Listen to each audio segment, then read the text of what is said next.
اعوذ باللہ من الشیطان اللعین الرجیم بسم اللہ الرحمن الرحیم اللہم صل علی محمد وآل محمد وعجل فرجہم۔ السلام علیکم ورحمۃ اللہ وبرکاتہ۔ اللہ تبارک و تعالیٰ کا شکر ہے کہ اس نے مجھے یہ توفیق عنایت فرمائی کہ میں کراچی سے تاج العلماء مولانا محمد نقی نجفی علی اللہ مقامہ کا پوتا علی احمد آپ کی خدمت میں 22 جنوری کو مخاطب ہوں، اور آج جو موضوعات ہیں ان میں پہلا موضوع ہے کہ بعض مشکلات جو انسان کو جھیلنا پڑتی ہیں وہ اس کے اعمال کی سزا ہوتی ہے، اور اس سلسلے میں ہماری رہنمائی سورہ شورى کی آیت نمبر 30 کرتی ہے۔ ارشاد ہوتا ہے کہ وَمَا أَصْحَابَكُم مِّن مُّصِيبَةٍ فَبِمَا كَسَبَتْ أَيْدِيكُمْ وَيَعْفُو عَن كَثِيرٍ، اور تم پر جو مصیبت آتی ہے وہ خود تمہارے اپنے ہاتھوں کی کمائی سے آتی ہے، اور وہ بہت سی باتوں سے درگزر کرتا ہے، یعنی خدا بند عالم بہت سی باتوں سے درگزر کرتا ہے، لیکن پھر بھی جو بھی مصیبت تم پر آتی ہے وہ تمہارے اپنے ہاتھوں کی کمائی ہوتی ہے، یعنی تمہارے اپنے اعمال ہوتے ہیں جن کی وجہ سے وہ مصیبت آتی ہے۔ انسان کے صاحب اختیار ہونے کا لازمہ یہ ہے کہ بعض پر ظلم ہو اور ان پر ناگوار مصیبتیں آئیں، مثلا قتل اور فقر و ناداری وغیرہ۔ اگر خونخوار حکمران ظلم سے ہاتھ اٹھا لیتے، مالدار دوسروں کے اقتصادی حقوق پامال نہ کرتے اور ضعیفوں سے متعلق اپنی شرعی ذمہ داری کو انجام دیتے، تو اللہ فرماتا ہے کہ ہم زندگی میں پائی جانے والی اکثر مشکلات و مصائب سے ان کو دوچار نہ کرتے۔ اس کے علاوہ اس بات کی طرف متوجہ ہونا چاہیے کہ پروردگار عالم کی سنت یہ ہے کہ اگر کوئی اس کی بندگی اور عبادت کے لیے کوئی قدم اٹھاتا ہے تو کائنات کے تمام طبعی عوامل اس کی مدد کرتے ہیں، لیکن اگر کوئی اس کی معصیت کرے یا اس کی نعمتوں کی ناشکری کرے تو نعمتوں سے محروم ہو جاتا ہے۔ بنا بغی بہت سے طبعی اور غیر طبعی ناگوار حوادث کا سبب بدعنوانی اور انسانی ظلم کا پھیلنا ہے، اور یہ موضوع عدل الہی سے منافات نہیں رکھتا ہے۔ حدیث پیغمبر صلی اللہ علیہ وسلم ہے کہ لکڑی کی پھانس، کانٹے کا چبھنا اور قدم کی لغزش، پاؤں میں منہ آنا اس گناہ کے سبب ہے جو انسان سے سرزد ہوتا ہے۔ یہ تفسیر مجموع بیان کی جلد نمبر 9 میں حدیث موجود ہے۔ اور آج کا دوسرا موضوع یہ ہے کہ قرآن مجید کا ایک سورہ ہے جو 2 بار نازل ہوا۔ سورہ مبارکہ ہجر کی آیت نمبر 87 میں اس کا تذکرہ ہے، وَلَقَدْ آتَيْنَاكَ سَبْعًا مِّنَ الْمَثَانِي وَالْقُرْآنِ الْعَظِيمِ۔ اس میں کوئی شک نہیں کہ ہم نے آپ صلی اللہ علیہ وسلم کو سورہ حمد کی 7 ایسی آیتیں عطا کی ہیں جو بار بار دہرائی جانے کے لائق ہیں، اور تمہیں قرآن عظیم جیسی بڑی چیز بھی عطا کی ہے۔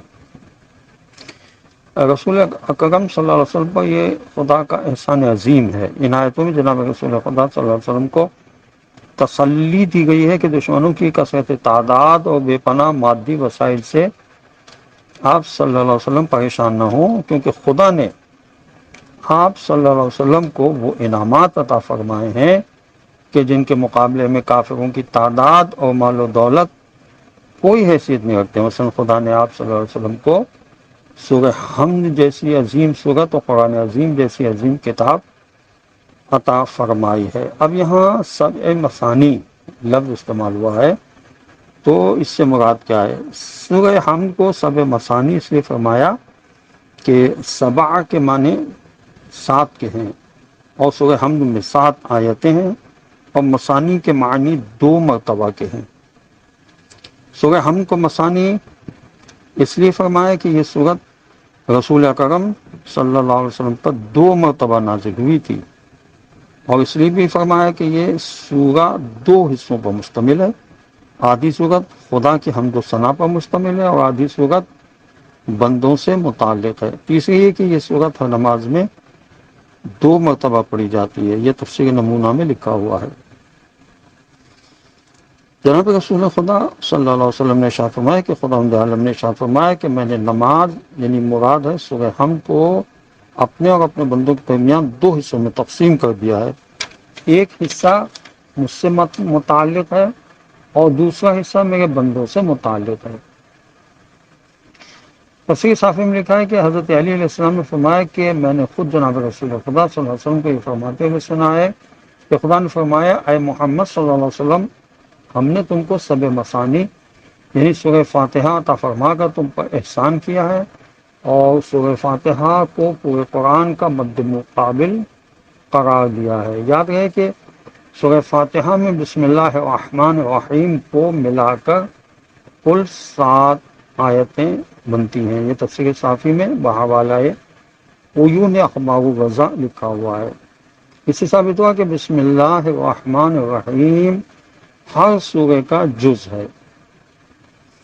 اور تفسیر عیاشی میں لکھا ہے کہ حضرت امام جعفر صادق علیہ السلام سے اس آیت کے بارے میں پوچھا گیا تو فرمایا سب مثانی سے مراد سورہ حمد ہے، اس میں 7 آیتیں ہیں، اور مثانی دوبارہ اس کا نام اس لیے ہوا کہ یہ ہر نماز میں 2 رکعتوں میں پڑھی جاتی ہے۔ یہ تفسیر عیاشی میں لکھا ہے۔ اور تفسیر قمی میں لکھا ہے کہ حضرت امام محمد باقر علیہ السلام نے فرمایا کہ خداوند عالم نے اپنے رسول صلی اللہ علیہ وسلم کو مثانی یعنی 2 دفعہ پڑھی جانے والی سورت عطا فرمائی، اور اس کے اصل مصداق ہم اہل بیت علیہ الصلوۃ والسلام ہیں۔ اب یہ اس لیے ہے کہ سورہ حمد کا حاصل یہ دعا ہے کہ خدایا ہم کو صراط مستقیم کی ہدایت فرماتا رہے، یعنی ان لوگوں کا راستہ دکھاتا رہے جن پر تو نے نعمتیں نازل فرمائی ہیں، اور صاحبان نعمت اولین معنی میں محمد صلی اللہ علیہ وسلم وآل محمد علیہ الصلوۃ والسلام ہے۔ اسی لیے ہر نماز میں ان پر درود پڑھا جاتا ہے، اور اس لیے محمد صلی اللہ علیہ وسلم اور آل محمد علیہ الصلوۃ والسلام سورہ حمد کا حاصل اور ماحصل ہیں۔ اسی لیے نماز میں محمد صلی اللہ علیہ وسلم وآل محمد علیہ الصلوۃ والسلام پر درود پڑھا جاتا ہے۔ اور امام شافعی نے لکھا کہ اے اہل بیت رسول اللہ صلی اللہ علیہ وسلم علیہ الصلوۃ والسلام، تمہاری فضیلت کے لیے بس یہی بہت کافی ہے کہ من لم یصلی علیکم لا صلاۃ لہ، یعنی جو تم پر درود نہ پڑے اس کی نماز نہیں ہوتی۔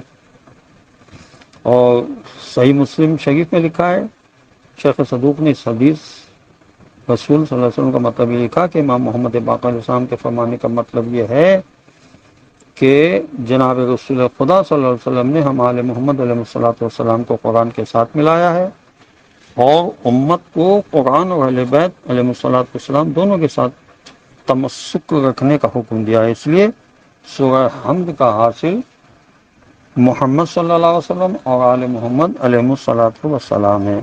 یہ خصال میں بھی لکھا ہوا ہے۔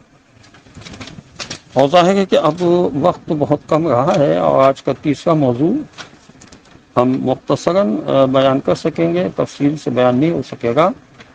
آج کا تیسرا موضوع جو ہے وہ افضل ترین شہداء کے بارے میں ہے۔ کنز الایمان کی حدیث ہے کہ افضل ترین شہداء وہ ہیں جو صف اول میں لڑتے ہیں اور منہ پھیر کر واپس نہیں آتے جب تک کہ قتل نہ ہو جائے۔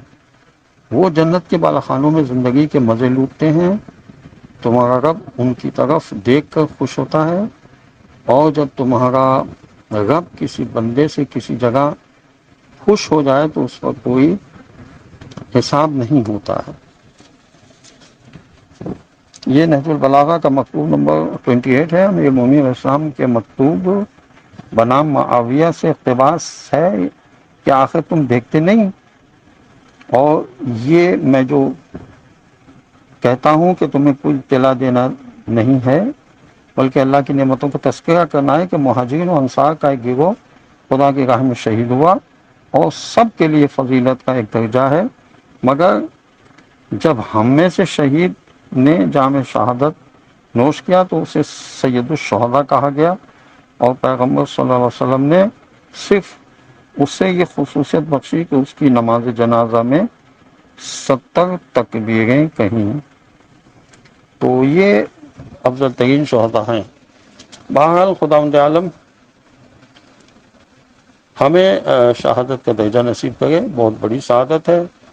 ہمیں تمنا رکھنا چاہیے کہ امام عجل اللہ تعالیٰ فرجہ شریف کا جل ظہور ہو، اور خداوند عالم ہمیں ان کے قدموں پر اپنی جان نثار کرنے کا موقع ملے۔ السلام علیکم ورحمۃ اللہ وبرکاتہ۔